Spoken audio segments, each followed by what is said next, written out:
Levi's Pop Culture Cave. Who does Dutch consider the best wrestling announcer of all time? And the second question being, did he like being a commentator? I loved being a commentator because my commentating, I didn't talk about the match and the strategy and do this.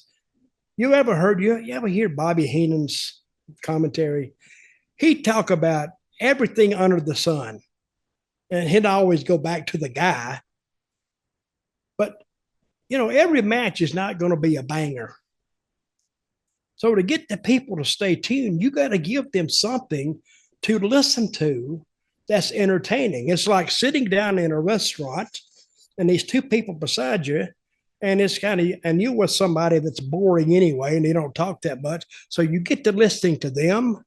Well, it's okay as long as you could hear their conversation. But it's like watching a match, and these matches, an arm drag, and oh yeah, another one. He's got a headlock. That's boring.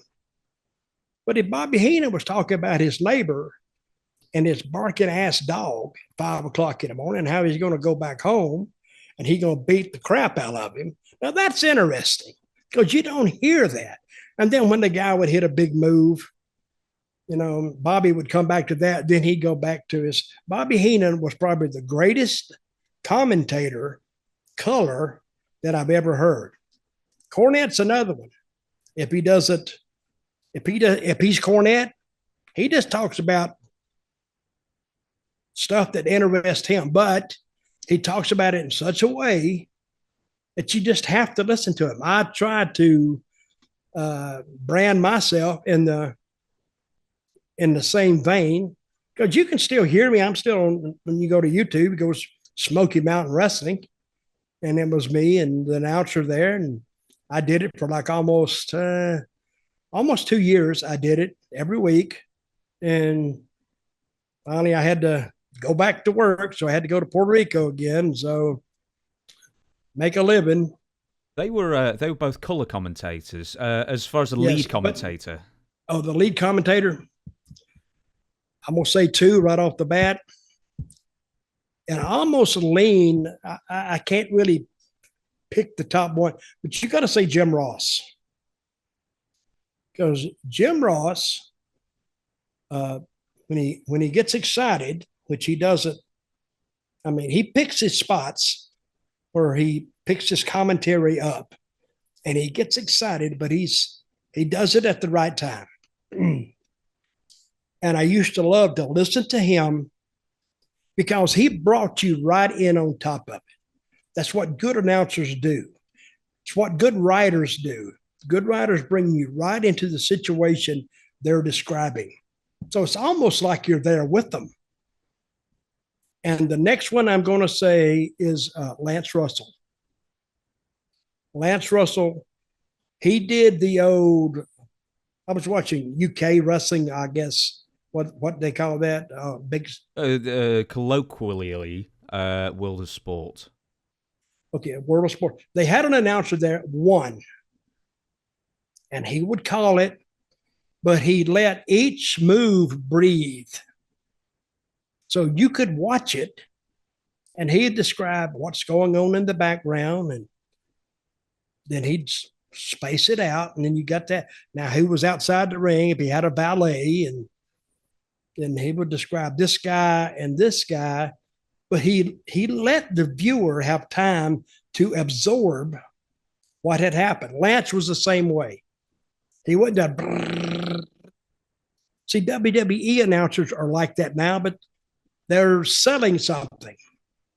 They're telling you about a pay-per-view. They're telling you about this or where to get that or whatever. AEW announcers are the same thing. They got certain parts of the program on Rampage that I watch. I can't even listen fast enough to stay up with them. I don't even know what they're talking about, but they're talking about where we're going to be. I don't know how that gets it over.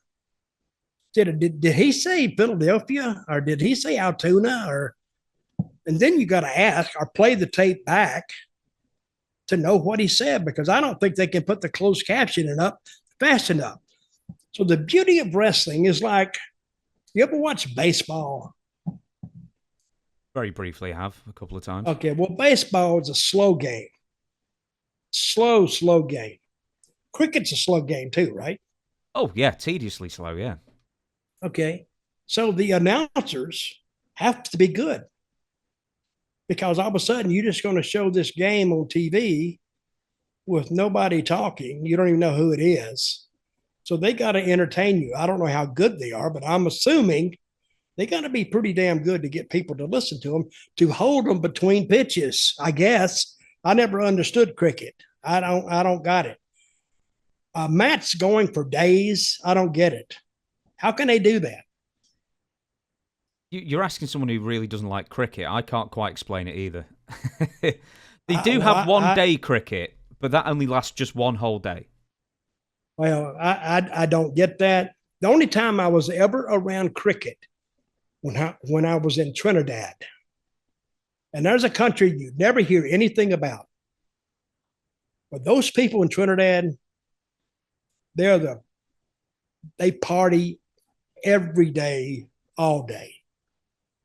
I mean, they go to work and they start drinking on the job, and they're drinking all through the day. Then they go home and they finish drinking till they get up the next morning. And they're a friendly bunch, and they speak a dialect. It's English, but it's not English. Them on, and they call the weed like marijuana, ganja man. Yeah, man. You go out. I don't care where you go. You walk around to your hotel. There's a guy, a Rastafarian with the long hair, and hey man, you want to buy the ganja man? And you say, no, I don't think I need. Man, I'll make you a deal, man. Very friendly, but talk about Lance Russell would slow the match down for you. But back in the day, he didn't have to slow it down, but he had to be interesting enough for you to listen to. And Jim Ross. Now, Jim Ross come along at the time where they had to get more information out, which really went against what his natural abilities are. But the top two announcers in my mind was Lance Russell and Jim Ross. My final answer.